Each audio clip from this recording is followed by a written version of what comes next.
You're listening to Now Breakfast. This is Today in the News on Now Breakfast. On the conversation this morning, the World Bank's 2024 Global Economic Prospect has projected that Nigeria's economy will grow at 3.3% this year. It's a percentage that's somewhat higher than the expected projection for 2023. Now, the report also predicts a reduction of Nigeria's inflation as, quote, the effects of last year's exchange rate reforms and removal of fuel subsidies fade, with the structural reforms expected to boost fiscal revenue. The projection also represents a sliver of hope for millions of Nigerians who have had to cope with inflation and the rising cost of living. This morning, Mukhtar Mohammed, an economist, joins us to understand what this report means for Nigeria's economy in the short to medium term. Mr. Mohammed, good morning. Good morning. Good morning. I would like to get your reactions to the global economic prospect, especially the 3.3% projected growth for Nigeria's economy in 2024. Like you said in your introduction, I think that's a very welcome development. If you know that the world growth is even lower than the growth that Nigerian economy will grow, then you'll be excited. And when you look at those numbers, they are talking about cutting down inflation, stability in the exchange rate, structural reforms, which will add revenue, which the Minister of Finance have already said, and they might even be going back to the National Assembly because they will have more revenue. So it's all good news. Sometimes these are predictions. They are tied to a lot of variables that need to go right. The growth in our economy is subject to increased production, especially OPEC quota will be able to meet the OPEC quota, and that's what is making that growth high. And also because of the structural reform in terms of revenue, like I said, we will be able to meet those revenue targets. So all these are predictions that still need a lot of work to be done, especially structurally. Mr. Mohammed, one of the interesting things is also the prediction for 2025. If we're able to sustain what has been predicted for this year, by 2025, the World Bank says we're hitting 3.7% growth, which is pre-pandemic levels, beyond pre-pandemic levels. From your estimation, how feasible is this? Like I said, 2025 is tied to what you do in 2024, and 2024 has to do with a lot of reforms that are started in 2023. So we need to see those results in 2024. So when we see those results in 2024, there will be an improvement going into 2025. So that's basically what they are saying. So it's still all tied to 2024, especially those reforms that have to do with removal of subsidy that will create more investment in the oil and gas sector, stability in exchange rate that will drive foreign portfolio and direct investors into Nigeria, tax revenue that will bring down our budget deficit, and that means we'll have more people paying taxes. So these are the three major reforms that will drive the Nigerian economy in 2024. And if we are able to get that, it will get better in 2025. At that time, we might see inflation almost coming down to the single digit that we'll always hope for. It might not get there, but at least we won't be doing 30% any longer. We'll be doing lower than that. Mr. Mukhtar, this particular report talks about the reforms that were made last year, the removal of fuel subsidy. You've mentioned as well the exchange rate coming into the conversation. As always, reports like this are projecting. This is what we expect to happen.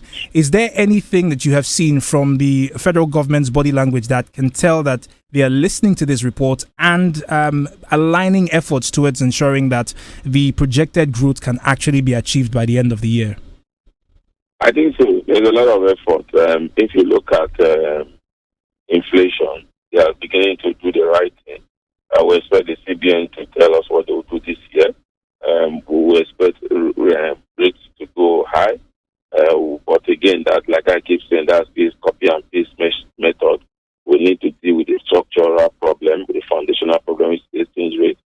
We expect that exchange rate will stable between 800 to 900 in the first quarter of the year.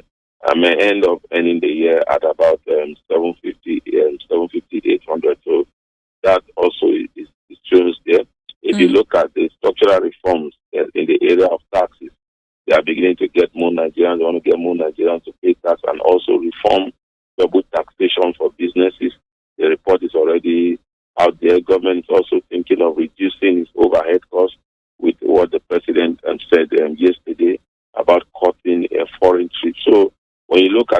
the oil sector, NMDC just reported a 2.1 trillion naira profit before tax yesterday, and that was in 2023 after the removal of subsidy. I remember that subsidy removal was done half year. So definitely, when you look at all this, I think if we continue this move, it's looking good. Mr. Mohammed, before we leave the conversation, what's the possibility that we will see this growth actually trickle down to the lower cadres of our society? Much of the criticism around our economic growth has continued to be that it is still within a certain subset of our social class, and it doesn't trickle down to the poorest of the poor.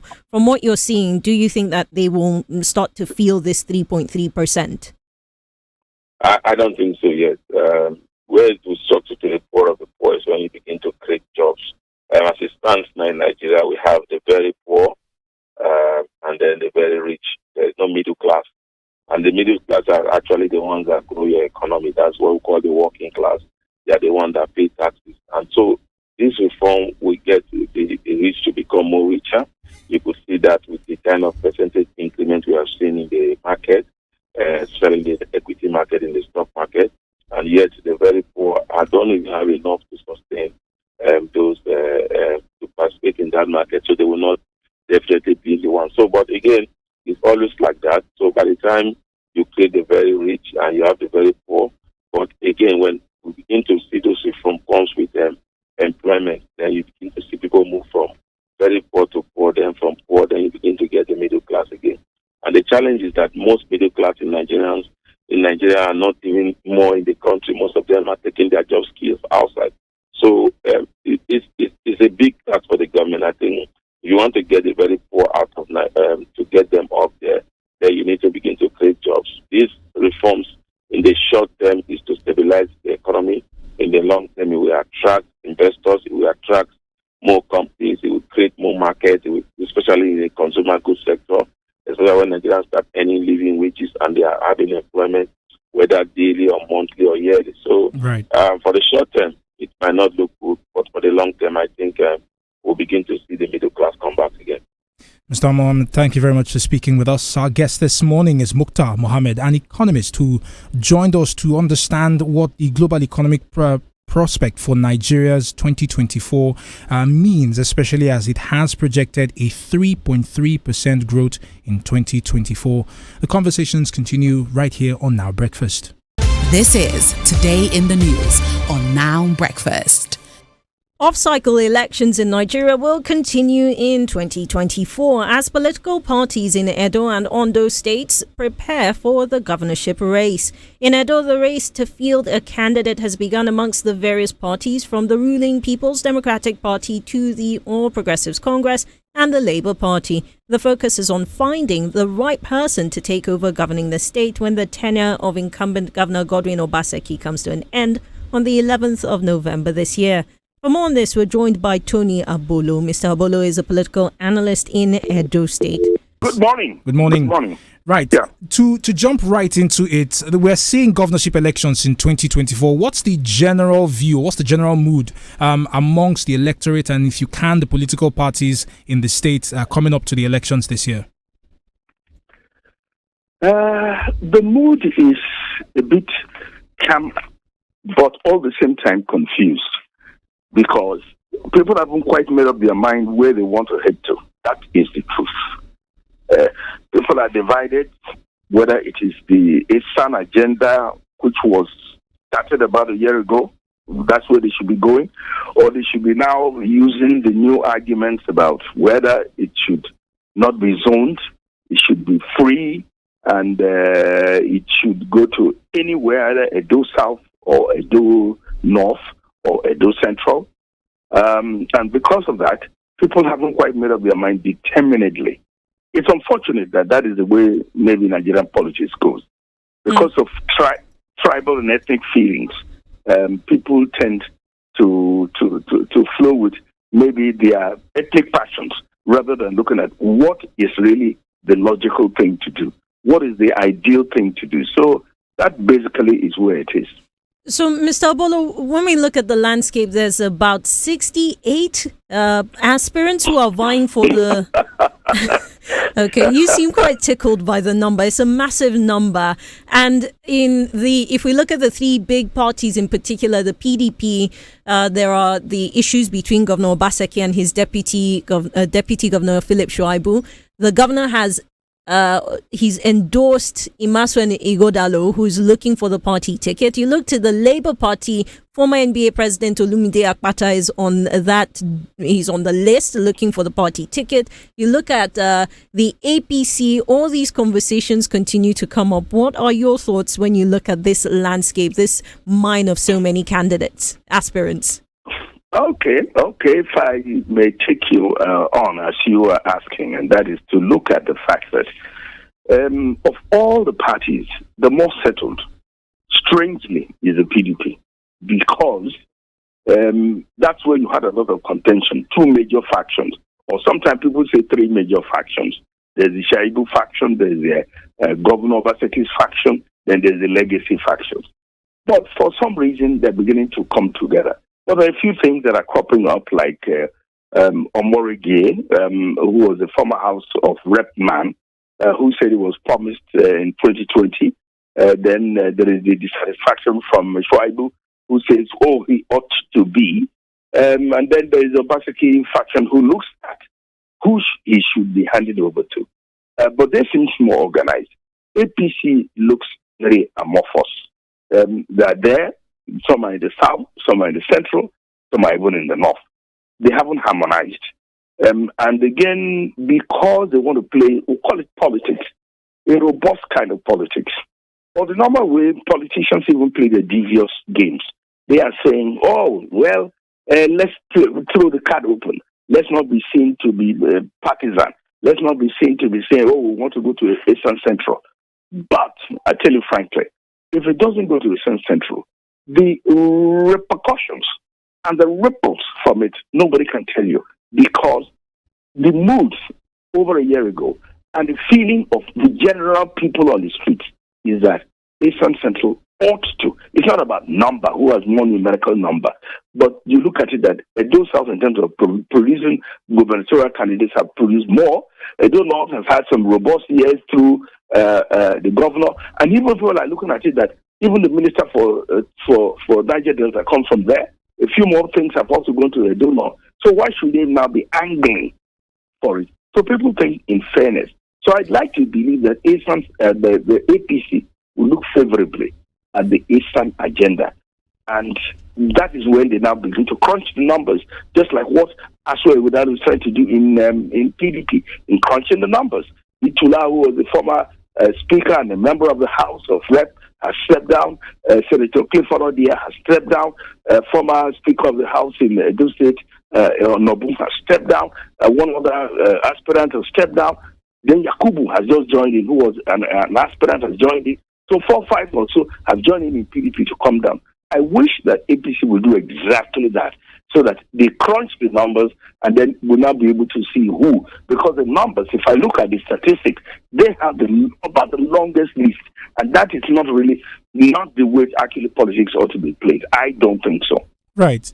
Mr. Bolo, you make very salient points when you talk about the agenda, but the conversation about the disagreement between Obaseki and his deputy, Mr. Shuaibu, is something that still continues to capture the eye. A report on the Daily Trust talks about the various agreements that they have had, and we've traditionally seen governors support their deputies to take over or to run for election when their tenure comes to an end. Can you speak as to the genesis of this particular disagreement between the two men? And it's important to understand is seen as Philip Shuaibu is a career politician and someone whose support for Godwin Obaseki was key in winning the 2 terms of his governorship. Okay, let's come to a real argument, which I will now also put in apropos to looking at even the European and American politics, because the politics is the same thing generally or globally. Now, America at some point decided that, look, career politicians are no use. Let them also go to academics. That's where you had people like George Shultz, who was from the academia, who was even the foreign secretary. You had Henry Kissinger.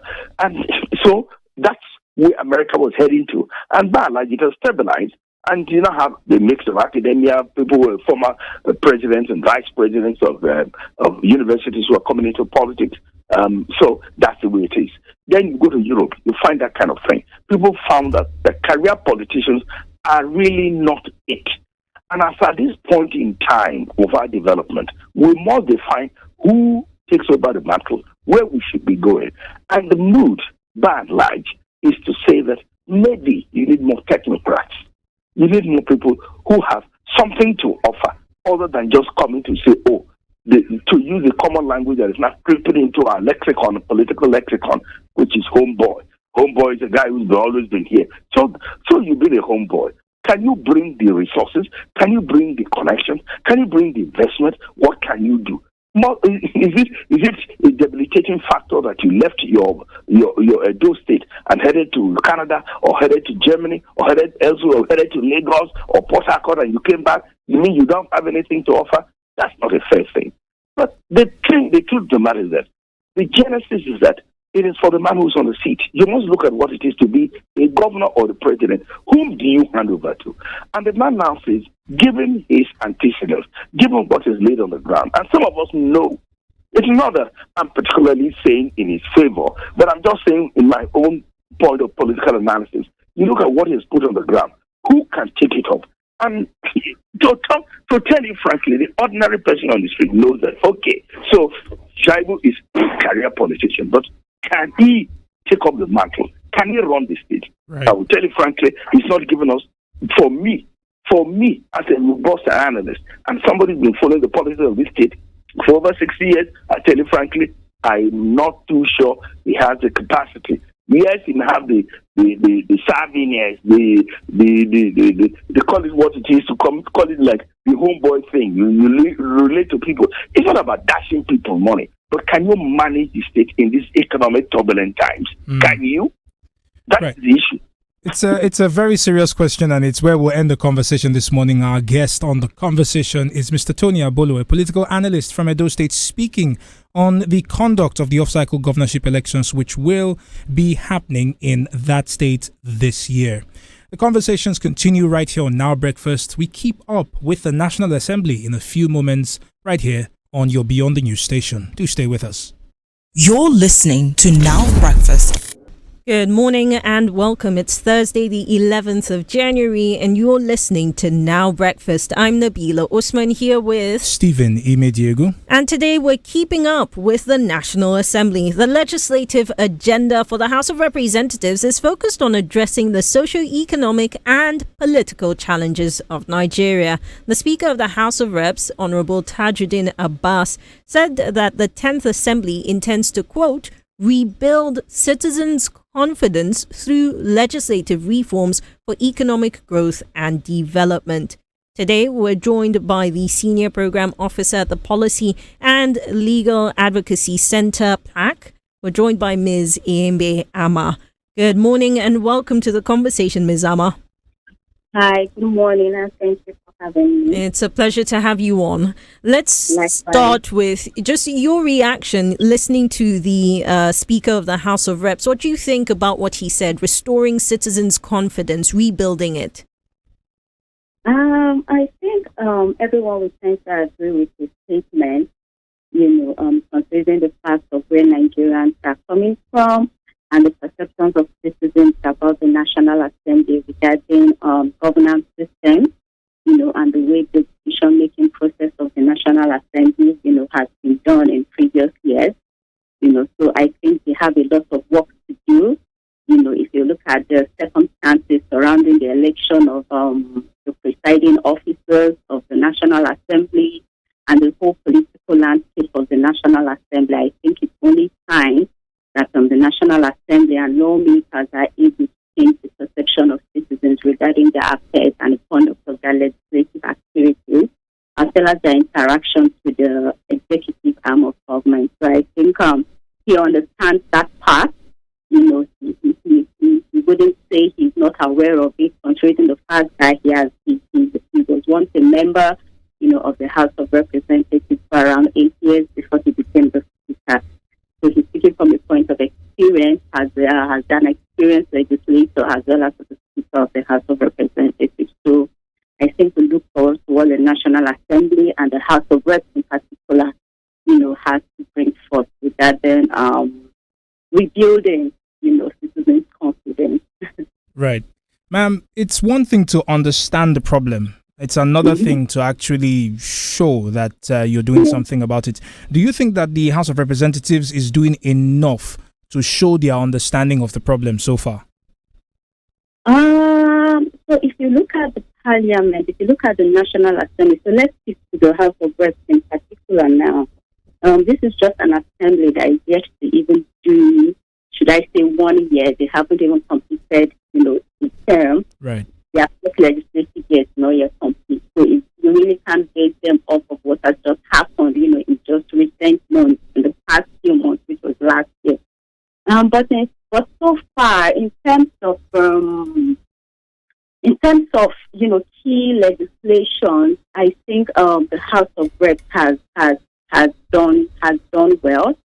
The House of Reps has done so well. They are trying their best, and then considering the fact that 80% of lawmakers in the House of Representatives are new legislators, some of them with experiences from being legislators at the state level, some of them just having the experiences of being a politician, but not necessarily a lawmaker. So most of them, this is their first time, experiencing being a lawmaker at the federal level. So when you put that into perspective, you will only understand the fact that, okay, these guys, they will need some time, because the legislative process, the affairs of the National Assembly is quite technical, it's quite complex. It's not something that you will get in there and understand immediately. You need time to understand how things are done. You need time to study their standing orders. You need time to understand the rules of the game and all of that. So while they are trying to put themselves in perspective and understand how things have done, I think in terms of trying to stand on the mandate of the speaker, in terms of ensuring that the affairs of citizens are put first, I think they will find their way. It's just a matter of time before we really know how far or how we can evaluate their performance. I mean, Ms. Amma, I hear you. You're not wrong when it's only logical to think that they would need some time to establish themselves, solid footing and all of that. However, I can't help but raise one of the things the speaker said when he was announcing this legislative agenda, which is that it aligns with the, quote, renewed hope agenda of the executive. And I mean, the mantra of the federal government, this particular administration, has made its way everywhere across the country. It comes with some backlash, some praise, whatever the case is. But for the legislative arm of government, it is a source of concern. We saw that for the first time in the legislative chamber, lawmakers stood up to sing we say a campaign song now, but essentially to sing that song for the president. So when you see things like this pop up, this renewed hope finding its way into the legislative arm, is it a source of concern for independence of the legislature?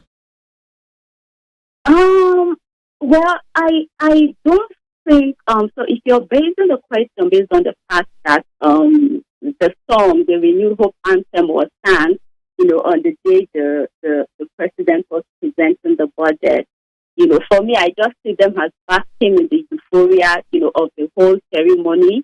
I'm considering the fact that this is considering the fact that it was the first budget that the president was presenting before, the National Assembly. I don't think it has anything to do with, trying to hype the executive or trying to find favor, with the executive. But I think it's just a form of solidarity to say that, okay, the House of Representatives or lawmakers, because it was a joint session, their lawmakers are willing to work with you, they are willing to work with you in terms of moving the country forward. And then the legislative agenda, like the speaker said, it has to align with the mandate or with the vision, of the executive, because you don't want a system where the executive are going or doing something different, and then the House of Reps is doing something different. So they have this legislative agenda to guide, their collaboration with the executive, as well as their engagement with the executive. Same for the executive too. You also enable them to say, okay, these are the legislative priorities of the House of Representatives. How can we develop policies? How can we work around this legislative agenda to ensure that whatever the executive is churning out is also in line with what the National Assembly as well as the House of Representatives, are intending to do. So it wouldn't be something that comes up as a surprise to say, oh, we didn't know what you were doing. But it's just like an agreement to say, okay, are willing to work with you as the executive arm. This is what we intend doing. So if you have policies, if you have briefs, if you have bills, if you have legislation that you think, will help the National Assembly, achieve its goal in serving the citizens, they are open and willing to accept that. So, well, I mean, the year's just starting, and I guess we look to the resumption of plenary across both chambers, and we shall see how it unfolds. Ms. Ama, thank you so much for your time this morning. We appreciate your thoughts on the conversation. Thank you very much. Thank you. Our guest, Diembe Ama, is Senior Program Officer at Policy and Legal Advocacy Center PLAC, joining us to keep up with the National Assembly. And Now Breakfast continues in just a few moments with the news review. This is Radio Now.